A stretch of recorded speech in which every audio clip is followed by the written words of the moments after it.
네, 오늘 이제 십계명 7번째 시간입니다. 그래서 간음하지 말라 이런 말씀으로 함께 좀 이 시간 은혜 나누기를 원하는데요. 오늘은 성에 관한 이야기를 좀 함께 나누기를 원합니다. 네, 우리 강의안을 다 받으셨죠? 우리 강의안 중심으로 또 이렇게 이 시간 좀 진행해 보도록 하겠습니다. 보통 성 이야기를 하면 19금이라고 하죠. 네, 19세 미만은 관람 불가 이런 내용인데, 그런데 분명히 성경은 우리에게 이 성에 대해서 들어야 할 말씀으로, 온 세대들이 함께 들어야 할 말씀으로, 지켜야 할 말씀으로, 또 우리에게 주신 성을 어떻게 사용해야 하는지 말씀해주고 있습니다. 하나님은 사람을 분명히 두 가지 성으로 만드셨죠. 남성과 여성으로 만드셨습니다. 성적인 존재로 만드셨다라는 거예요. 그래서 이 인류 역사상 이 성 문제가 끊이지 않고 일어나고 있음을 우리가 역사를 통해서 볼 수 있습니다. 동서고금을 막론하고 예나 지금이나 동양이나 서양이나 다름없이 성적인 문제가 늘 있어 왔다라는 것이죠. 그래서 오늘 이 간단하게 짤막한 이 말씀을 통해서 우리에게 말씀하시는 또 성윤리가 무엇인지, 하나님이 우리에게 말씀하시는 이 성을 우리가 어떻게 사용해야 하는지 이 시간 함께 좀 나누기를 원합니다. 자, 1번 이 7계명의 기본적인 의미에서 보시면요, 굉장히 간단한 말씀으로 말씀하고 있는데, 이 간음이 도대체 뭘까요? 간음. 간음의 의미로는 일반적으로 간음은 부부가 아닌 남녀의 성관계를 뜻합니다. 부부가 아닌 남녀의 성관계. 이 간음의 핵심 개념은 남의 아내와 성관계를 나누는 것, 그의 이웃의 아내와 성관계를 나누는 이것이 바로 간음이라는 것이죠. 그러니까 지금 현재 관계를 맺고 있는 아내가 아닌 다른 여자나 다른 남자와 성관계를 맺는 것, 이것이 바로 간음이라는 거예요. 혼인 관계 밖에서 벌어지고 있는 남녀의 모든 성관계가 바로 간음이라는 것입니다. 그래서 7계명은 이 간음을 금하고 있어요. 간음하지 말라라고 말씀하고 있습니다. 그러니까 우리의 성은 부부 관계 안에서 이루어져야 한다라는 거예요. 부부 관계 안에서만 이루어져야 한다라는 것입니다. 성은 이렇게 하나님께서 부부에게만 허락하신 선물이고요, 부부 안에서만 합법적으로 성관계를 나눌 수 있다라는 거예요. 자, 그렇다면 성경이 우리에게 가르치는 간음은 뭘까요? 성경이 우리에게 가르치는 이 간음의 개념은 하나님께서 제정하신 결혼의 원리에서 벗어난 모든 것을 말합니다. 하나님께서 제정하신 결혼의 원리에서 벗어난 모든 것, 이것이 바로 간음이라는 것이죠. 자, 앞서 말씀드린 것처럼 하나님은 남성과 여성을 만들었습니다. 중간에 다른 성은 없어요. 남자와 여자가 한 몸을 이루게 하셨습니다. 남자가 결혼해서 한 가정을 이루도록 하셨고요, 하나님이 이 결혼 관계를 제정하셨다라는 것이죠. 그런데 간음은 이 결혼 관계를 깨트리는 거예요.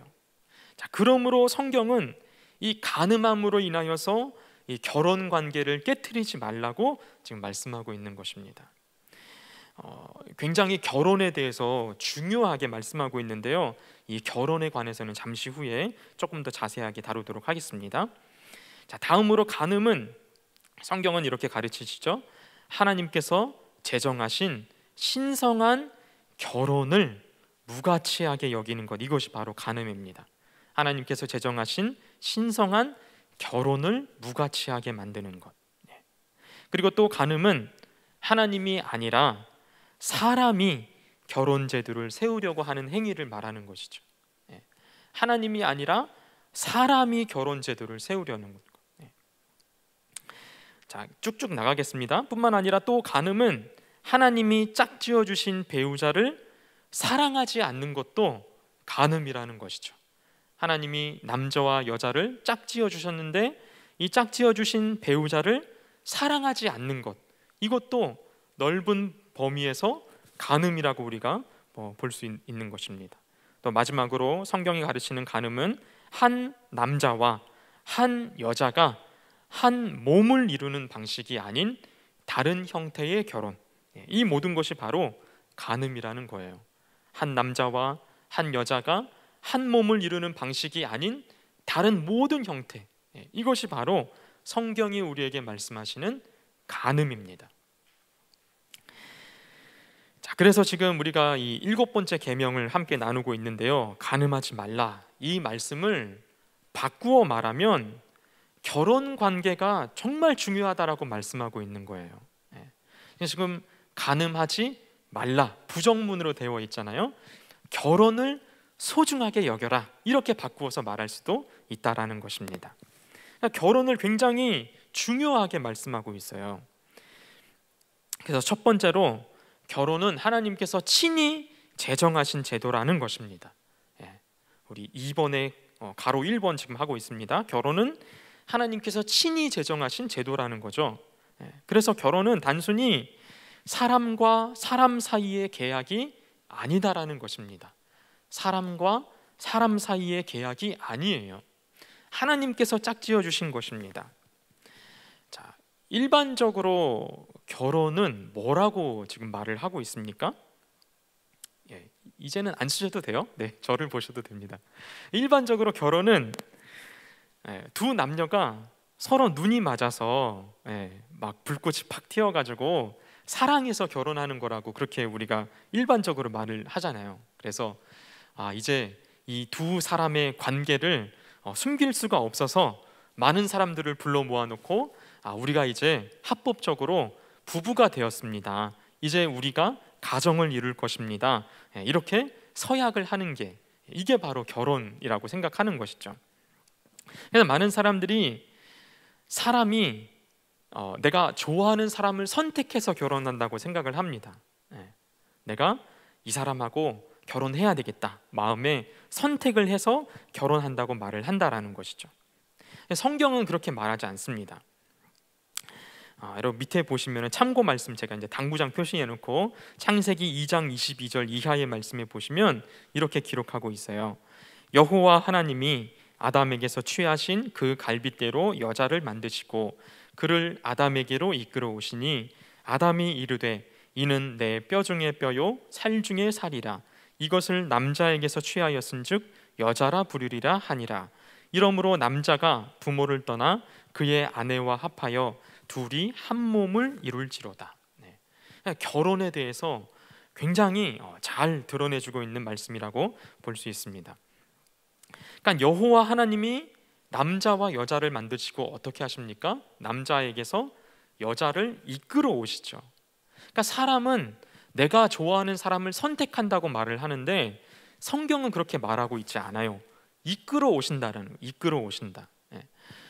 우리가 사랑하는 사람과 눈이 맞아서 선택해서 결혼한다고 하는데 하나님이 이끌어 주셨다라는 것입니다. 한 가정으로 두 사람이 부부가 될 수 있도록 이끌어 주셨다라는 거예요. 자, 그러므로 결혼은 사람들의 필요에 따라서 상호 합의하는 합의함으로 성립되는 것이 아니라는 거예요. 그러니까 우리가 서로 합의함으로 너 나랑 결혼하자, 그렇게 합의해서 이루어지는 것이 아니라는 것입니다. 하나님이 친히 우리를 중매를 맺으신 거죠. 하나님이 중매 맺으시고 주례도 직접 하시고 하나님이 두 사람을 만나게 하신 것입니다. 하나님이 그렇게 하도록, 부부가 되도록 그렇게 허락해 주셨다라는 거예요. 내가 어떻게 해서 이 왼수를 만났을까, 이렇게 생각하지 마시고요, 여러분들. 하나님이 우리를 만나게 해주셨다라는 것입니다. 자, 그래서 결혼은 하나님께서 친히 제정하신 최초의 제도입니다. 하나님이 친히 제정하신 최초의 제도입니다. 단순하게 사람과 사람이 서로 우리 결혼합시다, 그렇게 합의해서 계약해서 결혼하는 것이 아니라 하나님이 두 사람을 이끌어 주셨고 두 사람으로 하여금 결혼할 수 있도록, 가정을 이룰 수 있도록, 부부가 될 수 있도록 그렇게 이끌어 주셨다라는 거예요. 우리는 그런 관점을 가지고 있어야 합니다. 자, 그렇다면 이 결혼의 목적이 무엇이냐? 가로 2번으로 넘어가서 결혼의 목적에 대해서 함께 나누기를 원하는데요. 일반적으로 사람들이 생각하는 결혼의 목적은 뭘까요?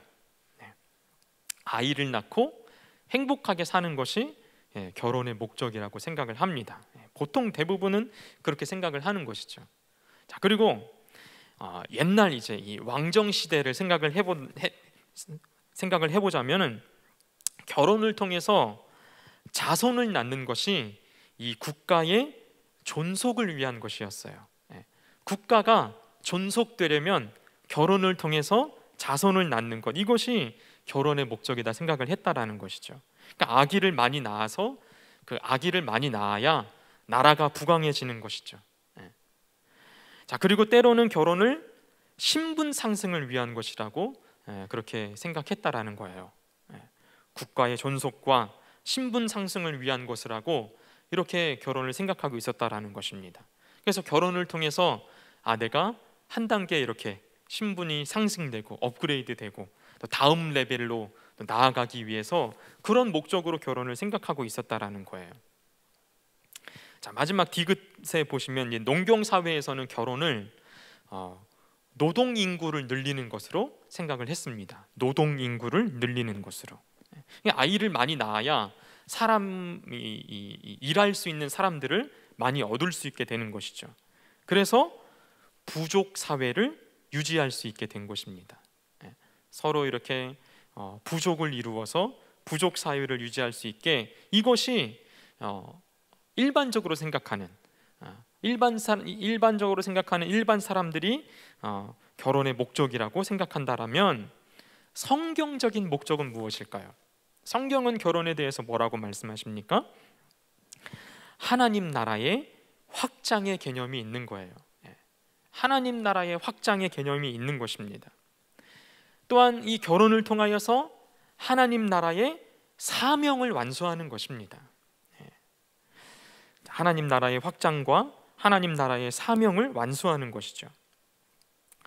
자, 우리 참고 말씀 창세기 1장 28절 말씀에 보시면요, 하나님이 그들에게 복을 주시며 하나님이 그들에게 이르시되 생육하고 번성하여 땅에 충만하라, 땅을 정복하라, 바다의 물고기와 하늘의 새와 땅에 움직이는 모든 생물을 다스리라 하시니라.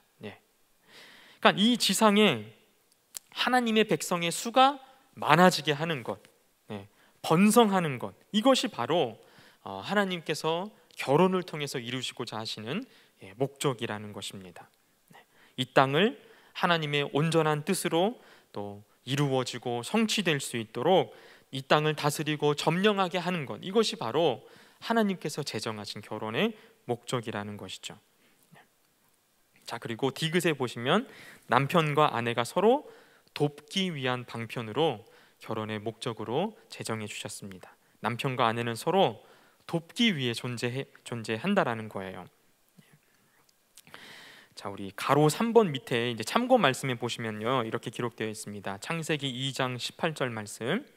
여호와 하나님이 이르시되 사람이 혼자 사는 것이 좋지 아니하니 내가 그를 위하여 돕는 배필을 지으리라 하시니라. 그러니까 하나님은 남편과 아내에게 서로 돕는 배필을 허락해 주시기 위함으로 결혼을 허락해 주셨다라는 것입니다. 사람이 혼자 있는 것이 좋지 않았다라는 거예요, 하나님 보시기에. 그래서 서로 돕는 배필을 허락하기 위한 목적으로 결혼을 우리에게 허락해 주신 것입니다.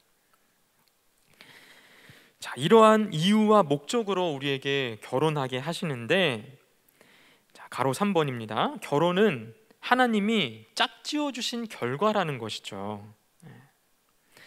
자, 또 여기에서 일반적인 방법으로 보시면은 배우자를 자신이 선택한다고 생각을 합니다. 자신이 선택한다고 생각을 해요.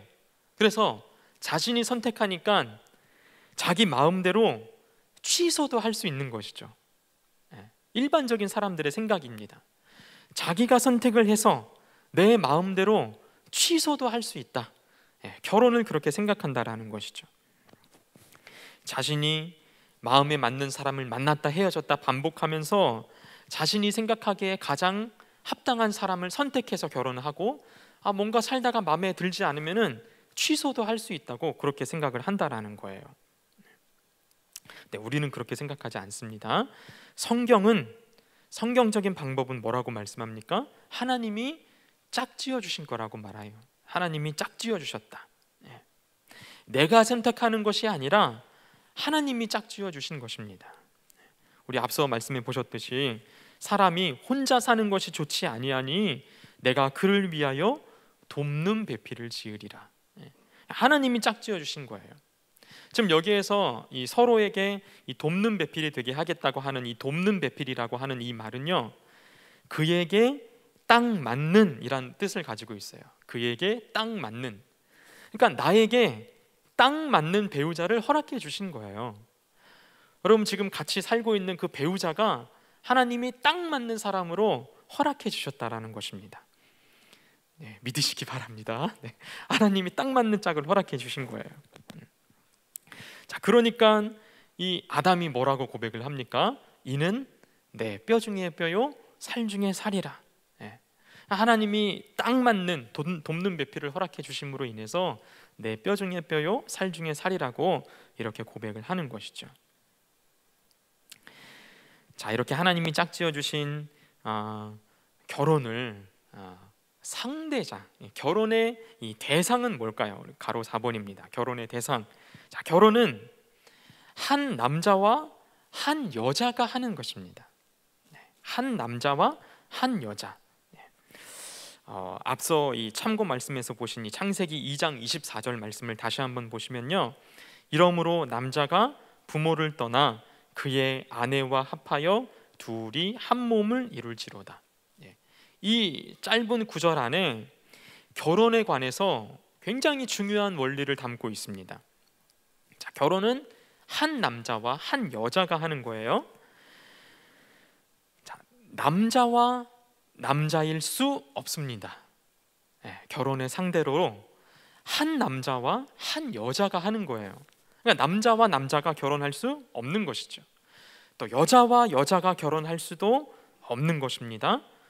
그리고 한 남자와 여러 여자가 결혼할 수 없고요, 한 여자와 여러 남자가 결혼할 수 없다라는 거예요. 자, 이거를 거스리는 것은 창조 질서를 거스르는 것입니다. 분명히 한 남자와 한 여자가 결혼하는 거예요. 동성끼리의 결혼은 창조 질서에 위배되는 것입니다. 하나님은 절대로 그 결혼을 허락해 주신 적이 없습니다. 하나님의 뜻에 어긋나는 거예요. 성경은 분명하게 말씀하고 있습니다. 한 남자와 한 여자가 결혼하는 것. 그래서 원칙적으로 일부 다처제는 원칙적으로 금하고 있는 거예요. 합당한 것이 아닙니다. 그러면 왜 성경에서 그런 일부 다처제가 나타나고 있는 것일까요? 사람의 죄성 때문에 그런 것이죠.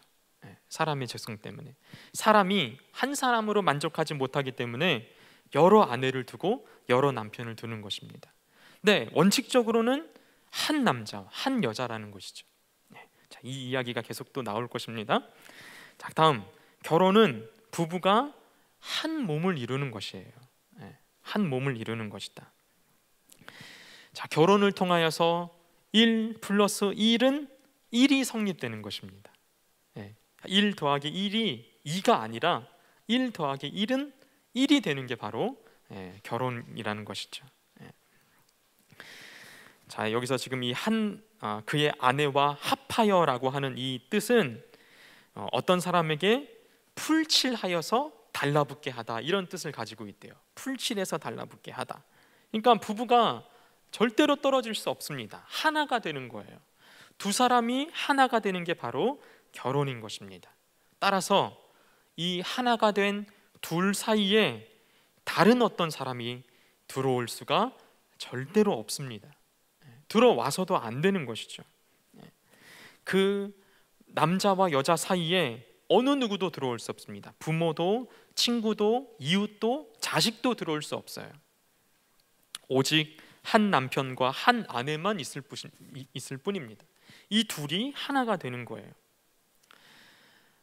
여러분, 세상은 부부가 돌아서면 남이라고 얘기를 하죠. 그리고 님이라는 글자에 점 하나만 붙이면 남이라고 얘기를 하는 게 이게 세상에서 말하는 건데, 성경은 그렇게 말하지 않습니다. 절대로 남이 될 수 없는 거예요. 한 몸을 나눌 수 없는 것입니다. 자, 이상과 같이 이 결혼에 대해서 성경에서 말씀하시는 것을 보았을 때에 우리 가로 5번에 신자의 결혼은 신자 간에 이루어져야 합당하다라는 것이죠. 자, 그리스도인은 결혼을 통해 가정을 이루고, 그리스도인은 결혼을 통해 가정을 이루고, 가정을 통해 경건한 자손을 확장시키며, 경건한 자손을 확장시키며 교회를 확장시키는 것입니다. 자, 다시, 그리스도인은 결혼을 통해 가정을 이루고, 가정을 통해 경건한 자손을 확장시키며 교회를 확장시킨다. 여러분, 여기서 말하는 교회는 이 눈에 보이는 건물이 아니라는 거 여러분 다 잘 아시겠죠?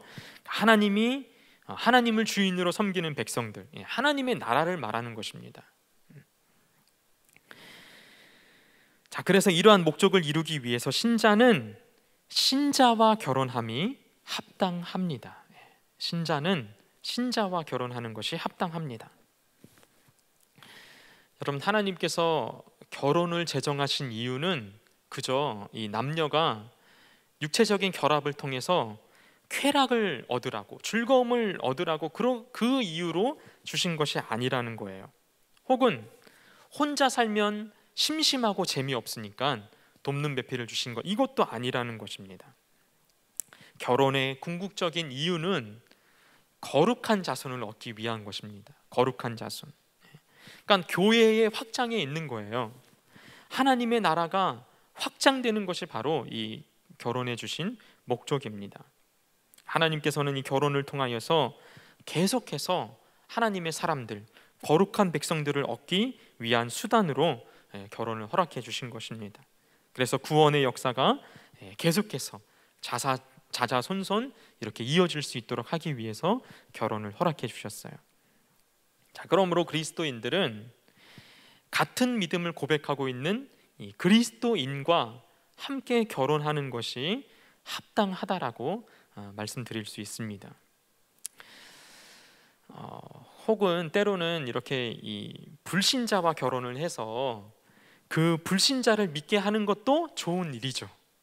한 사람을, 한 영혼이 천하보다 귀하다고 했으니까 한 불신자와 결혼해서 그 사람을 얻는 것도 참 좋은 일입니다. 그것도 좋은 일이지만, 근데 그 한 사람을 변화시키기 위하여서 전 삶이 헌신하고 수고로움을 감당해야 된다라는 거예요. 물론 그것도 좋은 일이기도 하지만, 믿는 자와 결혼을 해서 더 많은 믿는 자를 생산하는 것, 이것보다도 생산적이지 않다라는 거예요. 그렇습니다. 넘어갈게요. 3번으로 우리 간음. 그러면 왜 간음이 죄입니까? 자, 첫 번째로 말씀드린 이 간음은 앞서 이 결혼을 깨트리기 때문에 그래요. 결혼을 깨트리기 때문에. 자, 하나님께서 친히 제정하신 결혼 제도를 허무는 일입니다. 하나님께서 친히 제정하신 결혼 제도를 허무는 일이기 때문에 간음이 죄입니다. 자, 간음은 결혼의 신성함을 파괴하는 거예요. 자, 아까 이 결혼을 하나님이 짝지어 주신다고 말씀드렸지 않습니까? 근데 이 간음은 하나님이 짝지어 주신 것을 파괴하는 것이죠. 그래서 하나님이 짝지어 주신 이 배우자 외에 다른 사람을 자신이 스스로 선택하려고 하는, 그래서 간음이 죄라는 것이죠. 또한 간음은 부부가 한 몸 되는 일에 다른 사람을 들어오게 하는 것입니다.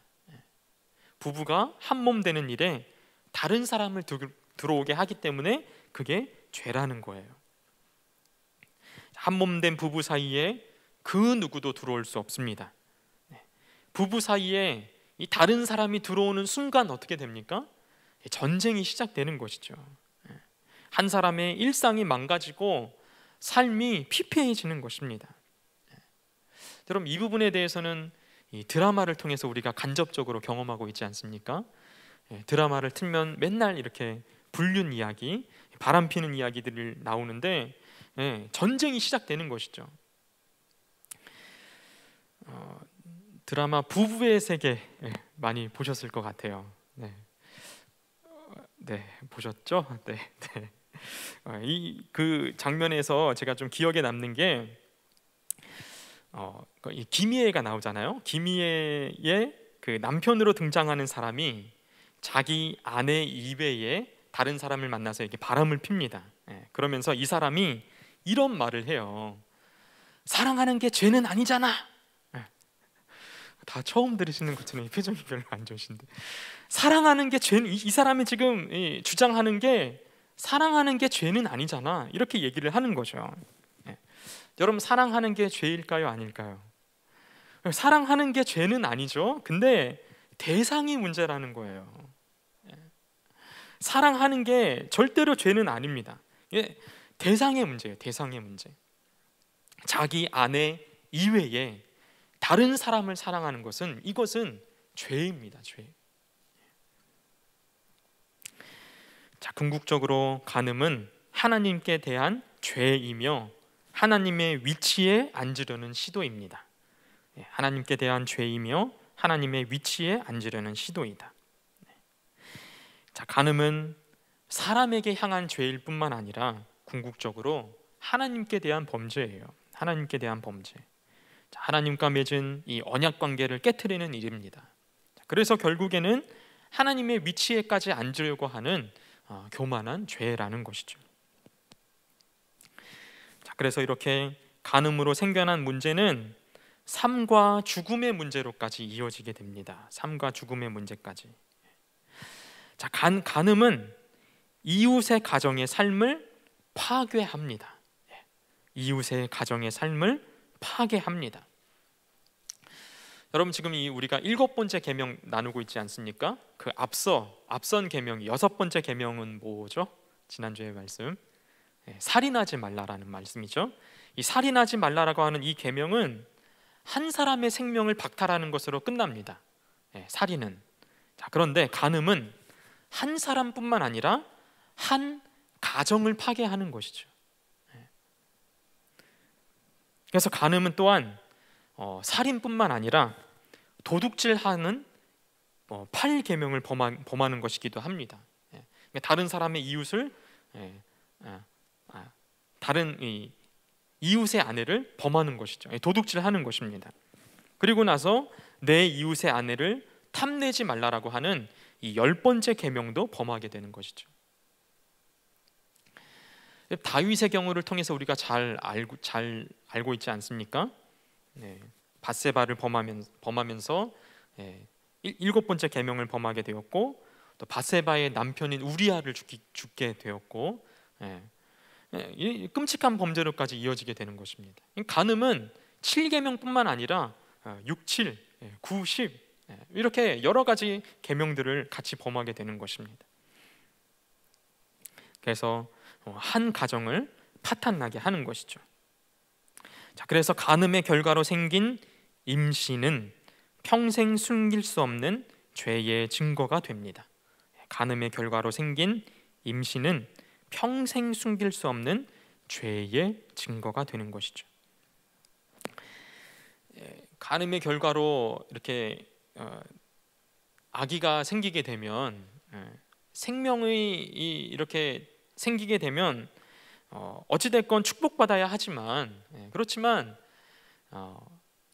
이렇게 더 이상 숨기고 싶어도 평생 숨길 수 없는 죄악으로, 축하받을 수 없는 그런 생명으로 탄생할 수밖에 없다라는 것입니다. 그래서 이처럼 간음은 무서운 범죄가 되는 거예요. 자, 무엇보다도 간음은 하나님을 향하여서 큰 죄를 짓는 것입니다. 가로 3번 여호와께 큰 악이라는 것이죠. 자, 앞서 말씀드린 다윗이 이 밧세바와의 간음에 대하여서 여호와께 죄를 범하였노라 이렇게 고백하고 있습니다. 사무엘하 12장 13절 말씀에 다윗이 나단에게 이르되 내가 여호와께 죄를 범하였노라. 자, 이 부분에 대해서 우리는 요셉에게서 교훈을 얻어야 합니다. 다윗은 반면교사로 삼아야 되고요, 요셉에게서 교훈을 얻어야 한다라는 것이죠. 자, 요셉은 보디발의 아내의 유혹을 뿌리치며 어찌 이 큰 악을 행하리까 고백을 하고 있습니다. 창세기 39장 9절 말씀에 이 집에는 나보다 큰 이가 없으며 주인이 아무것도 내게 금하지 아니하였어도 금한 것은 당신뿐이니 당신은 그의 아내임이라. 그런즉 내가 어찌 이 큰 악을 행하여 하나님께 죄를 지으리까. 여러분, 우리는 요셉을 기억해야 할 줄로 믿습니다. 보디발의 아내가 끊임없이 유혹을 하지만 요셉은 겉옷을 집어던지고 그 자리를 박차고 나오죠. 우리는 이 죄악된 육신을 가지고 있어서 이 세상으로부터 성적인 유혹을 끊임없이 받습니다. 그럴 때마다 우리는 겉옷을 집어던지고 요셉과 같이 그 자리를 박차고 피하고 나와야 하겠습니다. 자, 그렇다면 이 7번째 계명, 간음하지 말라라고 하는 이 말씀을 우리 삶 속에 어떻게 적용할 수 있을까요? 자, 7계명의 실천 부분에서 가로 1번, 먼저 음욕을 피해야 합니다. 음욕을 피해야 합니다. 자, 우리는 외적인 행위뿐만 아니라 태도나 경향이나 마음 깊은 곳에서 우러나오는 욕망까지도 금해야 한다라는 것이죠. 욕망까지도 금해야 합니다. 자, 예수님은 이렇게 말씀하시죠. 마태복음 5장 28절 말씀에 나는 너희에게 이르노니 음욕을 품고 여자를 보는 자마다 마음에 이미 간음하였느니라. 여러분, 성욕은 인간의 자연스러운 생리 욕구입니다. 성욕 자체를 가지지 말아야 한다, 그걸 얘기하는 게 아닌 것이죠. 그렇다면 이렇게 음욕에 품는 것까지 금하게 하는 왜 이렇게 강한 명령을 주셨을까요? 이런 모든 행위가, 간음으로 이어지는 이 겉으로 드러나는 행위가 마음에서부터 비롯되기 때문이라는 것이죠. 외적인 행위로 바로 나타나는 것이 아니라 마음에서부터 시작되기 때문에 그렇습니다. 여자를 보고 단지 음욕을 품는 것을 경고하는 것이 아니라 단순히 이 여자에 대해서 성적인 갈망을 가지게 되는 것, 육적인 욕망을 경계하라는 것이죠. 주님께서는 이렇게 이 마음을 잘 단속하고 음욕의 마음까지라도 끊어버리라고 말씀하고 있습니다. 자, 더 나아가서 예수님은 이렇게 말씀을 해요. 내가 마태복음 5장 29절 말씀에 만일 내 오른 눈이 너로 실족하게 하거든 빼어내버리라. 눈 때문에 다른 여자를 봄으로 인하여서 음욕의 마음을 품게 된다라면 이 눈이라도 빼어버리라고 말씀하는 것이죠. 여러분, 이 말씀을 문자적으로 우리가 그대로 받아들일 수는 없습니다. 근데 이 같은 요구는 음욕의 첫 번째로 시작하는 그 눈까지도 철저하게 가차없이 잘라내라고 말씀하는 것이죠. 아예 쳐다보지도 말라라는 것입니다. 자, 그래서 간음의 행위로 이어지게 되는 그 밑에 깔려있는 그 마음에서 나오는 이 모든 음욕들, 그런 것들을 피해야 한다고 지금 주님은 과장법으로 지금 말씀하고 있는 것입니다. 자, 그래서 이렇게 간음의 죄를 피하기 위해서 서로에게 주신 배우자에 대한 의무를 다해야 하는 거예요. 가로 2번에 보시면 남편이 아내에게 혹은 아내가 남편에게 의무와 도리를 다하지 않으면 넓은 의미에서 간음입니다. 남편과 아내에게 의무와 도리를 다하지 않으면 이것 역시도 간음이 된다라는 것이죠. 자, 부부간의 사랑을 잘 유지해야 합니다. 우리가 이제 연애할 때나 또 혹은 신혼 때에는 이렇게 이 콩깍지가 씌어 있죠. 콩깍지가 씌어 있습니다. 근데 이 콩깍지가 계속해서 씌어 있기를 원합니다. 벗어지지 않기를 원해요. 그러니까 결혼에 대해서, 결혼에 나에게 짝지어 주신 이 배우자에 대해서 끊임없이 이 상대방에게 끝없는 양보와 타협과 또 지속적인 인내와 희생, 또 반복적인 사랑과 용서로 끊임없이 그렇게 자신을 쳐서 배우자를 사랑할 수 있도록 그렇게 만들어야 한다는 것입니다. 눈에 씌어 있는 이 콩깍지를 벗어나지 아니하도록 여러분 그렇게 힘쓰시길 바랍니다. 자, 가로 3번 이성교제와 혼전 순결에 대해서 함께 나누기를 원하는데요. 자, 부부가 아닌 관계에서 이루어지는 모든 성적인 일들은 잘못된 것입니다. 부부관계가 아닌 관계에서 이루어지는 모든 성적인 것들 다 잘못된 것이라는 것이죠. 여러분, 부부는 이성 친구가 있으면 안 됩니다. 안 돼요. 이성 친구는 절대로 있을 수 없는 것입니다. 존재할 수 없어요. 평생의 성관계는 단 한 사람하고만 하셔야 합니다. 지금 여지껏 그렇게 해 오셨지만 앞으로도 평생에 단 한 사람과만 성관계를 나눠야 한다는 것이에요. 그리고 우리 자녀들에게 이것을 가르쳐야 하는 것입니다. 결혼하기 전에 성관계를 갖지 아니하도록. 최근에 이런 오늘날 우리 사회에서 이렇게 그 혼전 순결을 지키고 있는 청년들이 그렇게 많지 않다라고 합니다. 미혼 남녀의 관계가 성적인 관계가 간음이라고 생각하지 않는 이 풍토를 우리가 살아가고 있는 것이죠. 그래서 이런 얘기까지 있어요. 결혼 전에 아이를 가지면 혼수다. 그러니까 사람들이 듣기 좋으라고 하도 그런 일들이 많이 일어나니까 결혼 전에 아이를 갖는 것이 혼수다 이런 말을 하는데, 여러분 속으면 안 됩니다. 속으면 안 돼요. 듣기 좋은 말에 마음이 흔들리면 안 되는 것입니다. 이 기준이 흔들리면 안 돼요. 평생에 단 한 사람과 성적인 관계, 그리고 혼 전에는 절대로 성관계가 이루어지지 아니하도록 우리 자녀들에게 철저히 가르치고 교육해야 할 줄로 믿습니다. 자, 그래서 성은 오직 하나님께서 짝지어 주신 이 두 사람 안에서만 부끄럽지 않을 수 있다라는 거예요. 혼 외 성관계는 전부 다 부끄러운 것입니다. 부부관계 안에서만 성관계가 잘 이루어질 수 있도록 우리가 의무와 책임을 다 해야 할 줄로 믿습니다. 자, 가로 4번에 보시면 이웃의 결혼과 가정을 보호해야 한다라고 우리가 말씀하고 있는데요. 이웃의 아내를 범하는 것은 이웃의 결혼을 망가뜨리는 것입니다. 이웃의 아내를 범하는 것은 이웃의 결혼을 망가뜨리는 것이죠. 자, 이 부분에 대해서는 우리가 앞서 계속 살펴보았던 내용입니다. 자, 뿐만 아니라 이 7계명의 1차 목적은 이웃의 가정과 결혼을 보호하는 것입니다. 7계명을 우리에게 허락해 주신 1차 목적은 이웃의 가정과 결혼을 보호하는 것이라는 것이죠. 여러분, 10계명을 두 가지로 나눌 수 있다고 말씀드렸죠. 첫 번째는 하나님 사랑, 두 번째는 이웃 사랑입니다. 우리는 이 이웃을 사랑함으로 인하여서 이웃의 가정 역시도 소중하게 지켜줘야 한다라는 것이죠. 그리고 그들의 결혼 생활도 우리가 보호해 주어야만 한다라는 것입니다.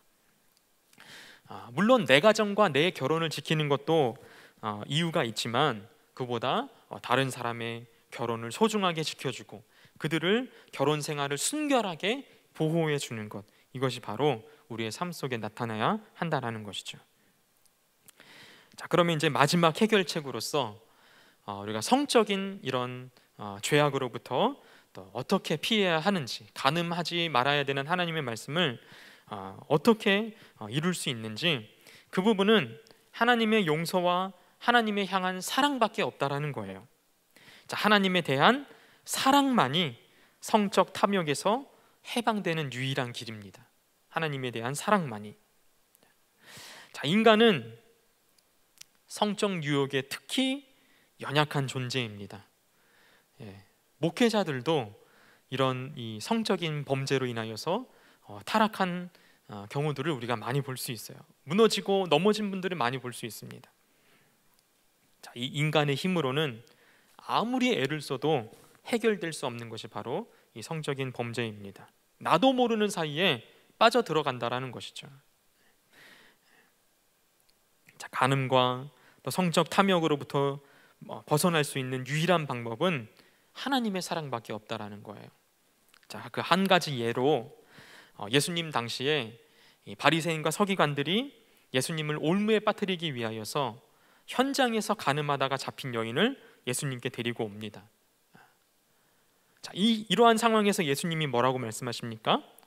오늘 참고 말씀에 요한복음 8장 7절 이하의 말씀에 너희 중에 죄 없는 자가 먼저 돌로 치라 하시고 나도 너를 정죄하지 아니하노니 가서 다시는 죄를 범하지 말라 하시니라. 자, 현장에서 잡힌 이 여인을 예수님이 정죄하지 않으셨습니다.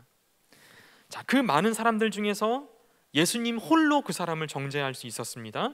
그럼에도 불구하고 예수님은 정죄하지 않으셨습니다. 자, 정죄와 처벌만으로는 이 성적인 죄악에서 벗어날 수 없습니다. 자, 아무리 인간적으로 애를 쓰고 노력한다고 하더라도 이 성적인 탐욕에서 나올 사람은 한 사람도 없다라는 거예요. 자, 간음한 여인에게 주님이 베풀어 주신 사랑, 나도 너를 정죄하지 아니하노니 다시는 가서 범죄하지 아니하라. 그러니까 하나님의 무한하신 용서와 사랑을 경험한 이후에 이 여인이 어떻게 됐을까요? 그 다음에는 성경이 기록하고 있지 않지만은 우리가 유추할 수 있는 것은 남은 인생을 주님을 위해 살았을 것입니다. 자, 무조건적으로 용서하시는 이 하나님의 사랑, 우리를 위해서 십자가에 죽기까지 사랑하신 그 사랑을 경험할 때만이 우리로 하여금 성적인 범죄에서 벗어날 수 있는 유일한 길이라는 것입니다. 하나님에 대한 사랑만이 바로 성적 탐욕에서 해방되는 길입니다. 주님은 간음한 여인을 말로만 용서한 것이 아니라 이 간음한 여인을 위하여서 그 여인과 우리의 죄를 용서하시기 위하여서 십자가에 못 박혀 죽으셨습니다. 우리를 향한 하나님의 사랑이 무엇인지 우리에게 보여주셨고 또 성적인 탐욕에서 벗어나기 위해서 예수 그리스도에게서부터 끊임없이 흘러나오는 그 사랑을 우리가 끊임없이 받아 마셔야만 할 줄로 믿습니다. 오늘날 우리가 이 시대를 살아가면서 불륜과 또 성적인 범죄가 끊임없이 벌어지고 있는 이런 세상 속에서 소금과 빛의 사람으로 살아가기가 참으로 쉽지 않음을 우리가 바라볼 수 있습니다. 그런 세상에서 오직 예수 그리스도 유일하신 그 십자가 사랑만이 우리를 정결케 할 줄로 믿습니다. 십자가에 달려서 또 지금도 우리를 향해서 흘러내리고 있는 그 보배로운 보혈만이 우리를 정결하게 하시고 또 주님 앞에 순결한 신부로 우리를 서게 하실 줄로 믿습니다. 그래서 문란하고 또 타락한 이 시대를 살아가면서 우리가 이 세상에서 말하고 있는 그러한 모든 것에 속지 마시고 귀 기울이지 마시고 오직 하나님의 그 유일하신 사랑, 예수 그리스도 안에서 흐르고 계시는 그 십자가의 사랑만을 바라보시면서 이 모든 죄악들을 이기고 승리하는 우리 모두의 삶이 되시기를 주님의 이름으로 축복합니다. 이 시간 함께 좀 기도하기를 원하는데요. 먼저는 이 성적으로 문란한 이 시대를 살아가면서 우리가 간음하는 죄악에 빠지지 아니하도록 우리의 마음과 행동을 지켜주시도록 함께 기도하기를 원하고요. 또 뿐만 아니라 이웃을 사랑하고 이웃의 가정을 소중하게 지켜주고 또 그들의 결혼 생활을 보호함으로 인하여서 소금과 빛으로